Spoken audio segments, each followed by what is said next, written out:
Hello, everyone, and welcome back to another edition of the Federalist Radio Hour. I'm Christopher Bedford, and joining me today is Eric Metaxas. He's the host of the Eric Metaxas Show, the author of a new book, Donald Trump and the Fake News, or the Caveman, Donald, as I can see from your cardboard cutout behind you.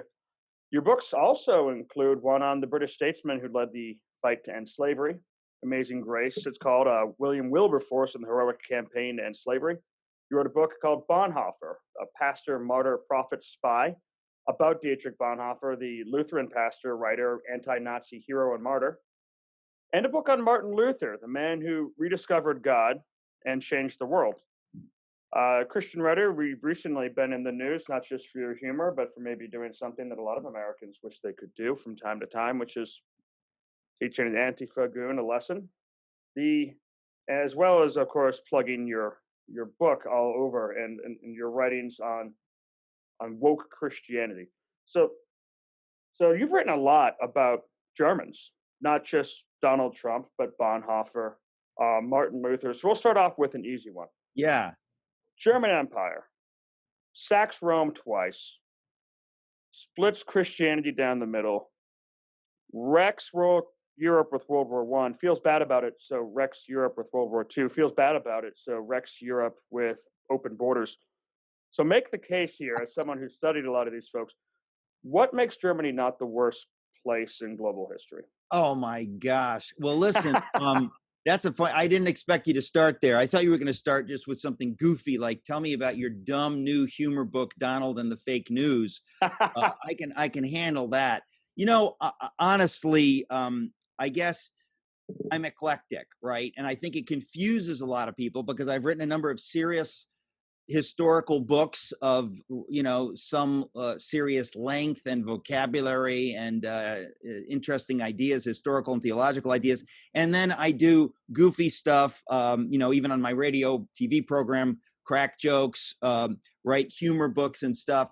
But that doesn't mean that I'm not, you know, serious about everything. And you've just brought up something so serious and so important that it's actually really, it's fascinating. Listen, first of all, I think I would just wave all of that away. I don't think it has anything to do with Germany.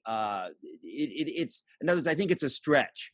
What we're talking about when we're talking about Luther is dramatically different than what we're talking about with Angela Merkel or Hitler or Bonhoeffer. So I wouldn't dump all that in the same bucket.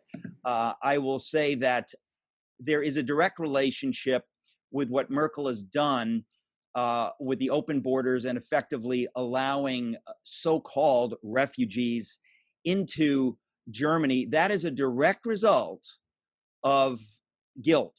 And it's kind of like what the liberals are doing in America today with white guilt. In other words, it's misplaced guilt. It is guilt that leads you to bad, harmful decisions.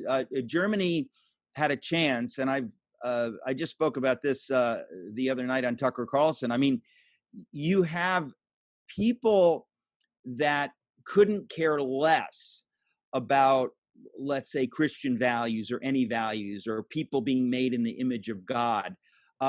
Those are, let's say, Marxists or Nazis. They will use anything to gain power.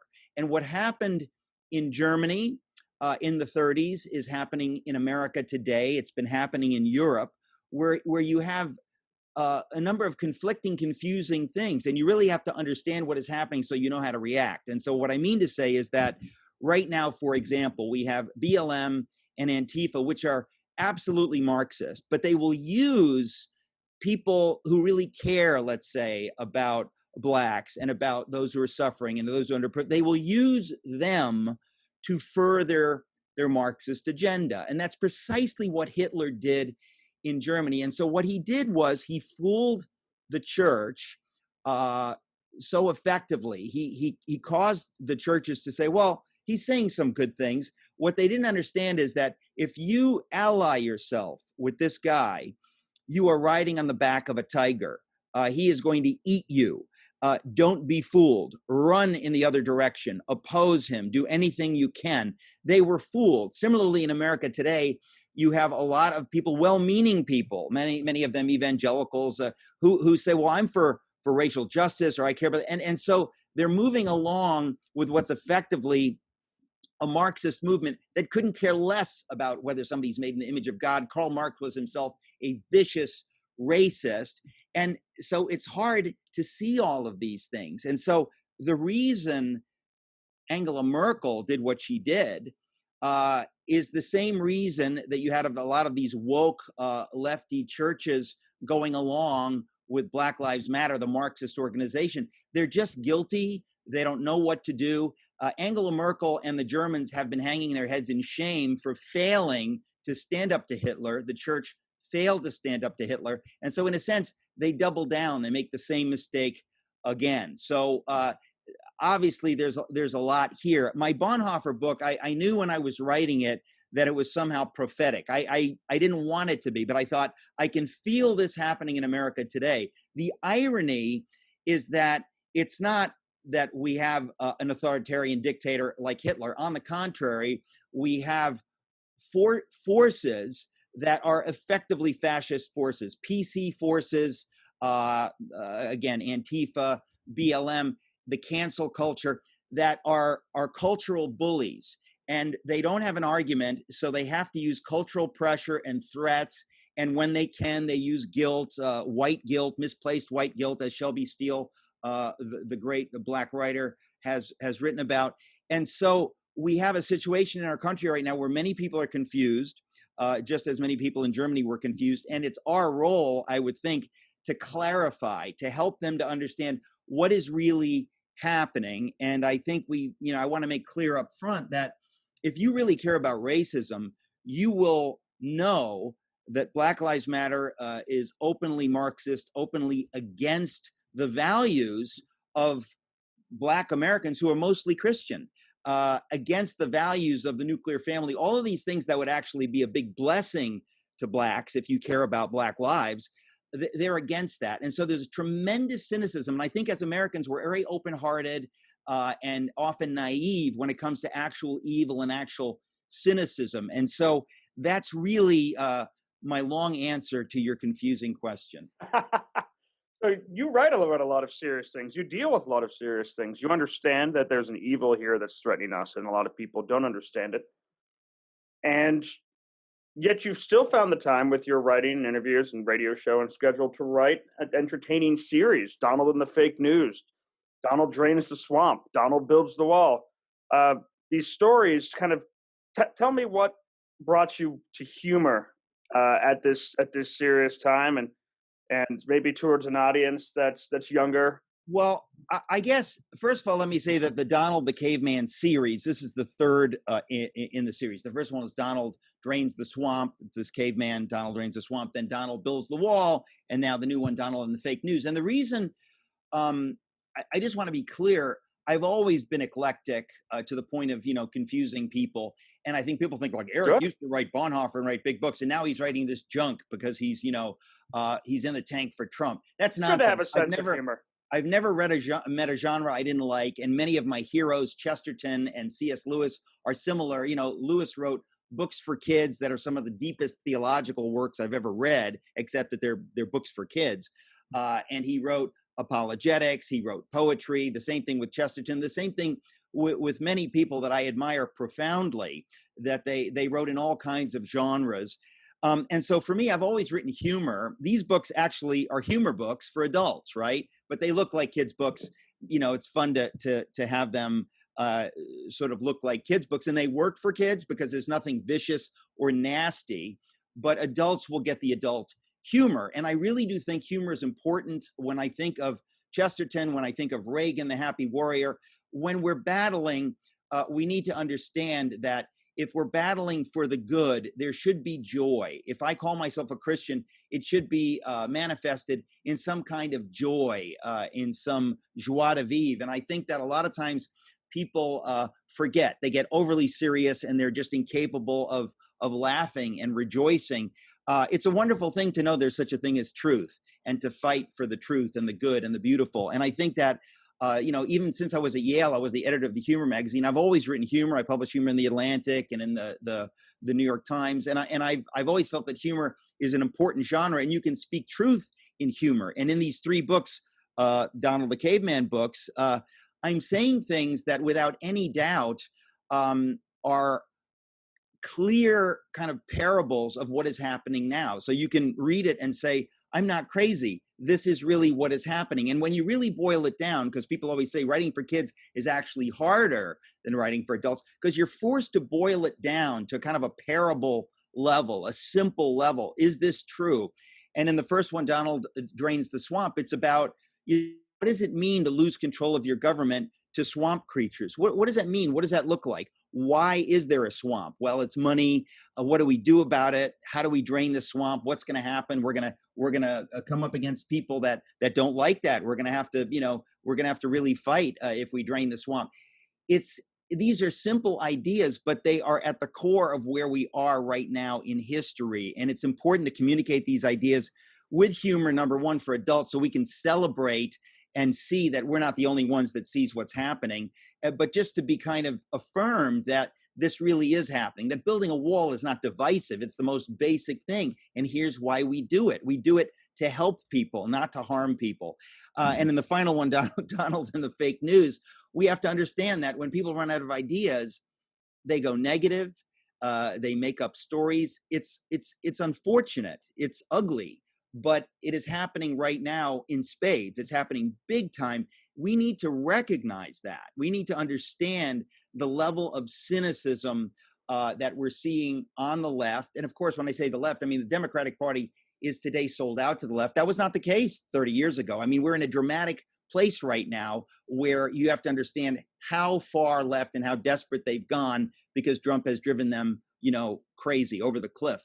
And I think that when you see that, and when you see that Antifa and BLM will absolutely misrepresent who they are, exactly as Hitler did, exactly as Stalin did. In other words, they don't care about truth. They care about power. It's a very ugly thing, but we have to face it that we're here now. And if people don't recognize it and fight it, we are going to go down the same path as what was a great nation, a great culture. Germany was a great culture. It wasn't a bunch of cavemen, so to speak, right? These were sophisticated. That's what was so frightening about it. Well, but that's kind of the point, and that's why I think that in writing my Bonhoeffer book, it gave me a perspective that a great nation can be fooled. If they can be fooled, it would be very convenient, wouldn't it, if we could just say, well, Germans are just idiots. Germans are just bad. Well, that's racist, okay? That's like saying Jews are bad. All human beings, if you're a Christian, you say we're all equal before God, and we're all capable of error and sin, and we have to be wise, and we have to understand that we can't just say, oh, that'll happen to those people, it won't happen to us. It couldn't happen here, right? Right.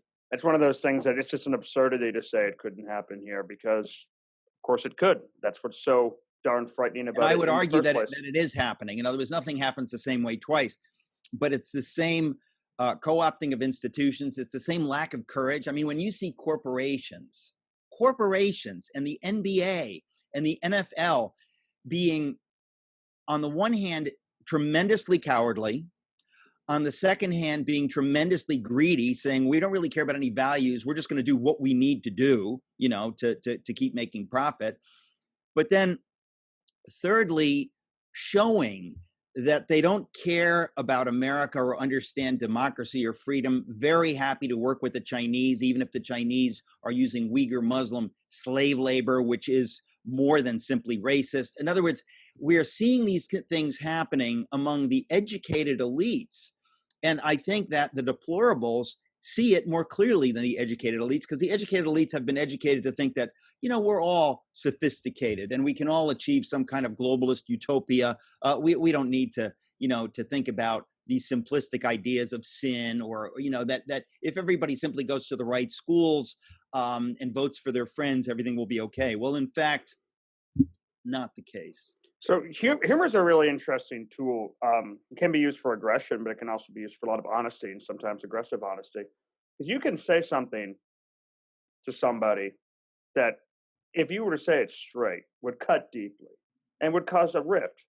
But guys will often make fun of each other with some frequency, and sometimes it's just good fun. Sometimes it's speaking to something that's a greater truth. What are some of the things that you might have discovered yourself uh, writing this book that when you're boiling down these complicated things that we've read and we've loved in a way that's a joke, in a way that's understandable. Did this reveal anything, or did it help you? Did it just clarify some of your thinking? Where you were I like, don't "Oh, think it wow." revealed anything to me because we're too far down the line. But I think that we have to understand that, Hitler didn't think he was a bad person. We have to understand that just because someone is enacting evil doesn't mean that they think they're enacting evil. They think they're doing good. Um, and so we are forced, and it's a very difficult choice. We're forced to say that even though I know, speaking as a Christian, okay, that I'm no better than anyone, but God depends on me to call a spade, to see what is happening and to act on behalf of what I believe is good and in the best interests of people. And so we don't need to demonize our opponents, but we need to know where evil is happening. And I think that uh, when you see the Democratic Party behaving as they did, and look, let's face it, the establishment, the deep state, plenty of people that pretended to be uh, Republicans or some kind of conservatives. I mean, they're part of a kind of a ruling class that was offended by this vulgar New York businessman and said, whatever we can do, we don't want him part of our club. I think most Americans have seen it differently. And actually, it's kind of funny because, you brought up all this German stuff in the beginning. I would compare uh, Trump in some ways, in many ways, no, of course, but in some ways to Martin Luther in the sense that he is sui generis. You've never seen anything quite like him. He's somebody that can speak to the common man with tremendous effectiveness, with humor, that is just a staggering talent. Luther had that as well, and it rubs the elites the wrong way because they're not in on the joke. Number one. Number two, Luther and Trump are geniuses. They may not be the kind of geniuses that you bump into at Davos or at the Harvard School of Government, but the point is they are geniuses. They know what they're doing. But the other piece that I think is so extraordinary is that the technology that Luther had, the printing press had just been invented, and he was able to use that to communicate with the people, to go over the heads of the mainstream media of the time, of the cultural elites, of the powerful elites of the time, and speak directly to the people. That had never happened in history. And at first it was accidental, but then he began to be able to use it very, very powerfully to counter an elite a power structure that had never, ever been challenged before. Jan Hus, 100 centuries before Luther, had tried, but he didn't have the printing press, and they were able to crush him like a bug. It's a horrible thing. Luther, by the grace of God, had the printing press and was able to communicate with people beyond the structures of power. Trump, strangely, has Twitter and is able to The new say, printing press. and but it is so bizarre to me that there is a parallel. In other words, the humor, the bluntness, it's a way of speaking to people where you don't have to go through Walter Cronkite or Eric Severide or whoever those people once were that controlled everything, and there was a news cycle. That no longer is the case, and Trump has been able to use it with incredible effectiveness. And I think people, in the same way that they came alive to Luther and they thought, he's just saying what we've all been thinking, but we've had no outlet. We've had no one to mirror this to us. We've been just told, shut up. And I think that a lot of people have felt that with Trump. It's like he's only saying what we've been saying, but we've never heard anyone actually talk about this, actually talk about the corruption or call things as they are, and often doing it in the kind of blunt language that is you see among the working classes. And I'm not somebody who necessarily approves of some of it, but the point is that you have to understand that when people see someone speaking for them and they believe acting on their behalf, that's a hero, and that is somebody that they're going to get behind despite their issues with him. And Luther, in his own way, he always had his friends telling him, please, like, don't say that, don't write that, don't, it was like, don't tweet at 2 a.m. You don't need to do that. It's really bizarre to me that there are those same parallels, and that when I was writing my Luther book, I was just sort of shocked. I thought, this couldn't be stranger, because I didn't expect to find this. Now, people can take that too far, but I will point out that Trump is German.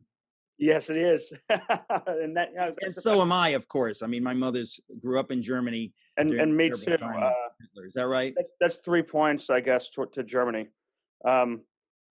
So if, let's say you're talking to an audience sometimes, because usually you deal with more Christian discussions, and the people who tune in might already be an interested listener.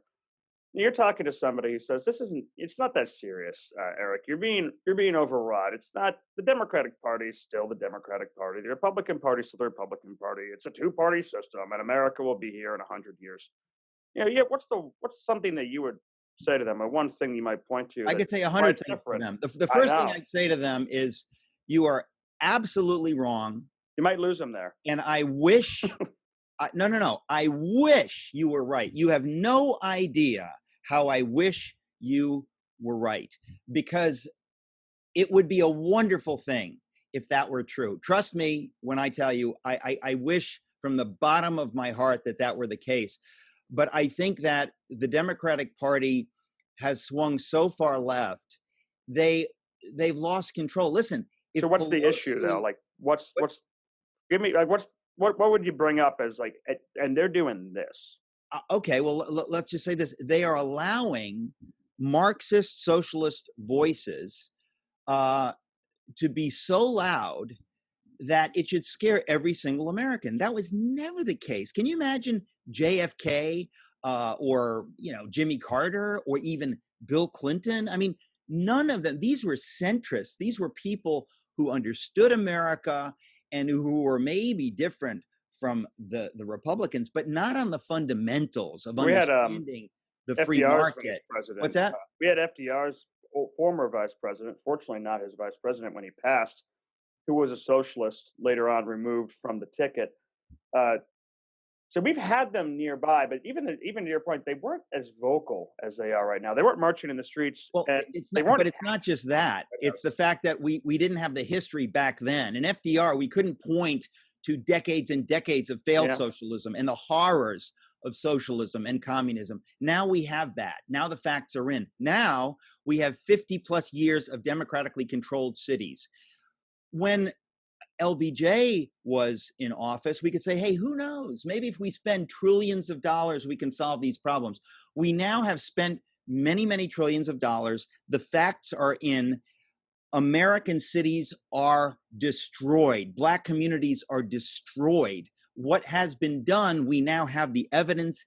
It is in. So we can no longer pretend like who's to say. And I think we are obliged to look at this and to understand that if you care, for example, about Black lives, you had better sprint from anything smacking of socialism, because it is going to destroy them even further. If you want to give opportunity to people in the inner cities, you had better vote for someone who understands that the free market is the way out of poverty for them, not for the rich, for them.